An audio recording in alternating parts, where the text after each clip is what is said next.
Hello everyone, জয় মাতা দি।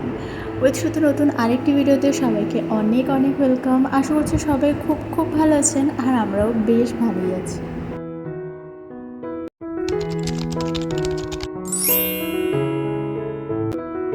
আগের দিনে ভিডিওটা তো শেয়ার করলামই যে আমরা আর্ধকুয়ারি পর্যন্ত পৌঁছে গিয়েছি। তো আজকে এখান থেকে এবারে ভবান পর্যন্ত যাওয়ার পালা। তো যেহেতু সেই সকালবেলায় হালকা কিছু খাওয়া হয়েছিল, আর এখন বাজে প্রায় 3:30 নাগাদ, তো এখনও কিছু খাওয়া হয়নি। তো একটু খাওয়া দাওয়া করা হোক, তারপর আমরা ভবনের উদ্দেশ্যে রওনা দেব। তো নিচে ফেরত গিয়ে খাওয়া দাওয়া করে এবার আমরা যাচ্ছি ভবনের উদ্দেশ্যে।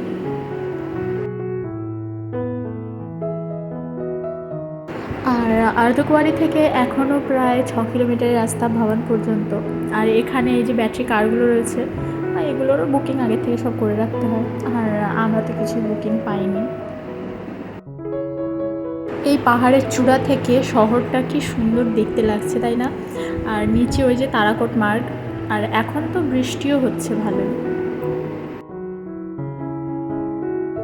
বেশ কিছুক্ষণ হেঁটে আসলাম, তারপর আমরা হিমকোটি পৌঁছেছি।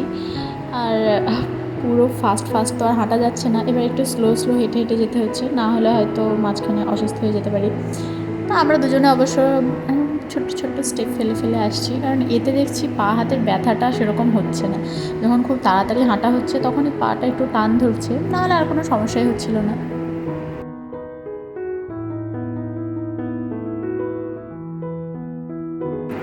হাঁটতে হাঁটতে প্রায় অর্ধেক রাস্তা আমরা পেরিয়েই গিয়েছি, আর 2.75 কিলোমিটার বাকি। আর ওপর থেকে পাহাড়ের এত সুন্দর ভিউগুলো আসছে না, মনে হচ্ছে না দাঁড়িয়ে দাঁড়িয়ে দেখতে থাকি, তারপরে আবার যাব।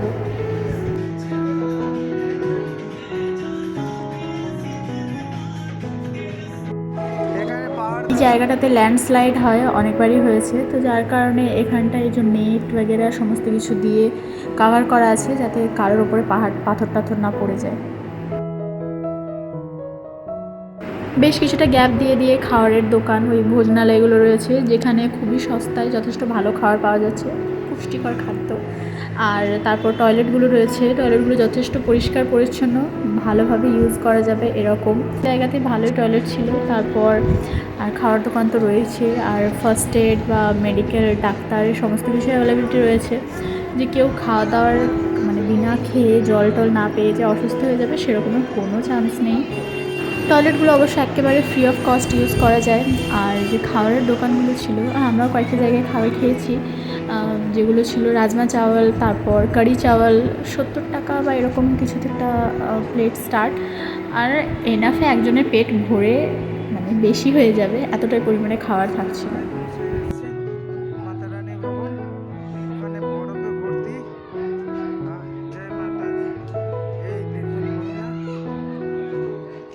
এই যে দূর থেকে আমরা মাতার ভবান দেখতে পাচ্ছি, মনে হচ্ছে যেন এই সামনে এই সামনে, এবারে চলে আসছি, কিন্তু যত হেঁটে যাচ্ছি মনে হচ্ছে যেন আরও দূরে দূরে সরে যাচ্ছে।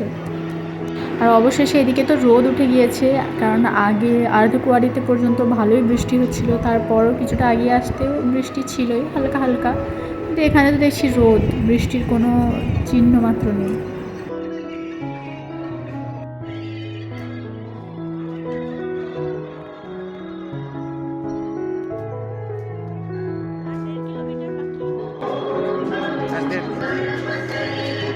অনেক কষ্ট, অনেক কষ্টের পরে আমরা আমাদের গন্তব্যস্থলে পৌঁছে যাব। আর আগে ওইদিকে বরফ।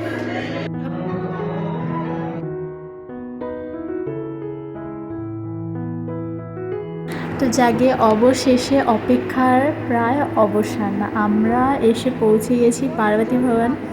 আর যেহেতু দুদিন আগে এখানে স্নোফল হয়েছিল, তো মাঝখানে স্নোগুলো জড়ো করে রেখেছে, দেখে মনে হচ্ছে নুন জমা হয়ে আছে, তো একেবারে নোংরা হয়ে।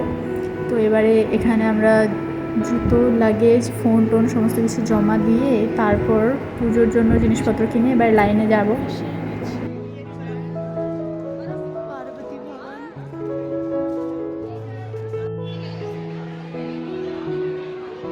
আমরা আমাদের লাগেজ, জুতো সমস্ত কিছু এখানে জমা রেখেছিলাম, আর তারপর শুরু হলো আসল খেল। যেহেতু পুজোর লাইনে, পুজো দিতে যাওয়ার জন্য লাইনে দাঁড়িয়েছি, খালি পায়ে, আর এই বরফ গলা জল, ঠান্ডা রাস্তা, বরফিলা পাহাড়, তো তার মধ্যে খালি পায়ে প্রায় 2 থেকে 3 ঘন্টা আমরা লাইনে দাঁড়িয়েছিলাম, কারণ সন্ধ্যের সময় আরতি হচ্ছিলো, যার কারণে অনেকটা সময় দাঁড়াতে হয়েছে। 3 ঘন্টা পুরো লেগেছে। তারপর আমরা পুজো দিয়ে বেরিয়েছি লাগেজ কালেক্ট করে। এখন ভীষণ খিদে পেয়েছিলো, তো তাই জন্য আগে খাওয়া দাওয়া সেরে নিলাম। আর খাওয়া দাওয়া সেরে কিছুক্ষণ একটু বাইরেটা ঘুরছিলাম। তারপর ভাবলাম যে এবারে ভৈরবনাথ দর্শনটা কমপ্লিট করে আসা যাক। তখন সময় প্রায় বাজে 11টা, আর আমরা যাচ্ছি এখন ভৈরবনাথের উদ্দেশ্যে। পার্বতী ভবন থেকে আর পুজোর ভবন পর্যন্ত, মানে মাতা রানীর ভবন পর্যন্ত বেশ অনেকটা রাস্তা হেঁটে যেতে হয়। তো যাওয়ার সময় কিছুটা যাওয়ার পর তো ওপরে কাঠের রাস্তা দিয়ে ওপর দিয়ে চলে গিয়েছি, আর ফেরত আসার সময় পা ফেলতে পারছিলাম না। একে কংক্রিট রাস্তাতে ভর্তি, ঠান্ডা, খালি পা, সব মিলিয়ে পায়ের অবস্থা খারাপ ছিল তখন। তারপরে 2-4টে জায়গাতে ফায়ার অলি জেলে তারা বসেছিল, তো সেখানে একটু পাগুলো সেঁকে নিয়ে এসে তারপর জুতো টুতো পরে আমরা খাওয়া দাওয়া করলাম। তো এখন আমরা রয়েছি ভৈরবনাথের রাস্তায়, আর যতটা চালা করা রয়েছে তার বাইরেটা বরফ জমে কেমন পাহাড় হয়ে রয়েছে। মাতা রানীর ভবনের কাছে তো বরফ পড়েই ছিল, কিন্তু ওখানে কম মাত্রায়, বাইরে তো দেখাই গেল। তো ওখানে সেরকম বরফ ছিল না, আর বরফ তো জমে রয়েছে এই ওপরে। এখান থেকে যতটা ফাঁকা এরিয়া দেখা যাচ্ছে সমস্ত জায়গাতে বরফ জমে। তারপর বেশ কয়েকটা জায়গায় সুন্দরভাবে বরফ রয়েছে, এত সুন্দর লাগছিল দেখতে। সেখানে তো আবার কাপল ফটোশ্যুট, আরও অনেক কিছু ফটোশ্যুট হচ্ছে। তারপর কয়েকজন তো এই যে ওখানে আগুন সেঁকতে বসেছে। ওপর থেকে ভবনের দৃশ্যটা কিছুটা এরকম লাগছিলো, তাই জন্য ক্যাপচার করে রাখলাম। আর লাইটের খেলা সে তো সব জায়গাতে এখন চলছে।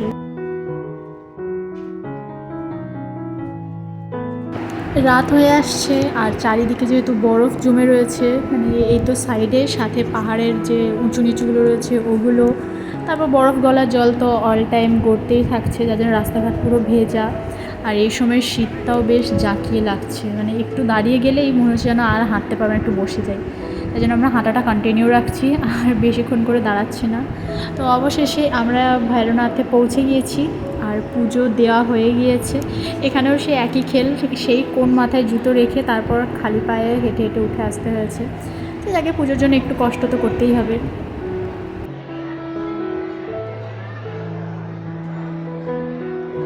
যেখানে একটু জায়গা পাচ্ছে মানুষে আগুন জেলে হাত পা সেঁকতে বসেছে। পুজো টুজো দেওয়া যখন এবারে কমপ্লিট, তো এবার পালা আমাদের ফেরত যাওয়ার। আর ফেরত যাচ্ছিলাম আমরা, আর ওই ঢাল পথ ধরে না, এবার সিঁড়ি ধরে নেমে আসছিলাম, সিঁড়ি দিয়ে নামতে সুবিধা। এখন প্রায় 12টা বাজতে যায়। আমাদের বৈষ্ণো দেবী যাত্রা আর ভৈরবনাথ যাত্রা দুটোই কমপ্লিট হয়ে গেল। আমরা একটু করে সিঁড়ির পথ ধরে নেমে যাচ্ছি, সিঁড়ি দিয়ে ওঠা পসিবল ছিল না। এখন নেমে যাচ্ছি, এরপর রেস্ট নিয়ে আধুকুয়ারি হয়ে তারপর ফেরত যাবো। চলো।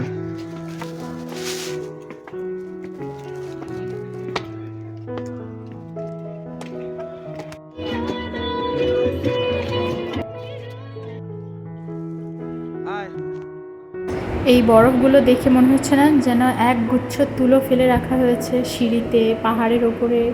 আর সিঁড়িগুলো তো ভর্তিই ছিল বরফে, শুধু বেলচা দিয়ে একটু সাইড করে দিয়েছে যাতে মানুষের উঠতে নামতে সুবিধা হয়।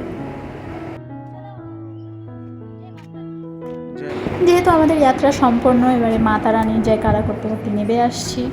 আর এখনও মানে রাত অবধি মানুষ সবাই আসা যাওয়া করছে, অনেক মানুষ যাচ্ছে এখনও দর্শনের জন্য, অনেকে নেমে আসছে, আমরাও তার মধ্যে কিছুজন নেমে যাচ্ছি। যাত্রা আমাদের সম্পন্ন। এবারে আমরা যাব ভবানে, তো ওখানে থাকার কোনো ব্যবস্থা করতে হবে, মানে রাতটা কাভার। তারপরের দিন আমরা সকালবেলা আবার রওনা হব, টিকিট কুপন কাটা রয়েছে, তো ওখানে দর্শন করে তারপর আমরা বাড়ির উদ্দেশ্যে যাব। তো আজকের ভিডিও এই পর্যন্তই রাখছি, দেখা হবে নতুন আরেকটা ভিডিওতে সবার সাথে। সবাই খুব ভালো থাকবেন, সুস্থ থাকবেন। ভিডিওটা ভালো লাগলে একটু লাইক করে দেবেন, চ্যানেলটা সাবস্ক্রাইব করতে পারেন যদি ভালো লাগে। আর কারা কারা মাতা বৈষ্ণো দেবীর যাত্রা করেছেন পায়ে হেঁটে, কমেন্টে কিন্তু অবশ্যই জানাবেন। দেখা হবে পরের ভিডিওতে। Till then, bye by.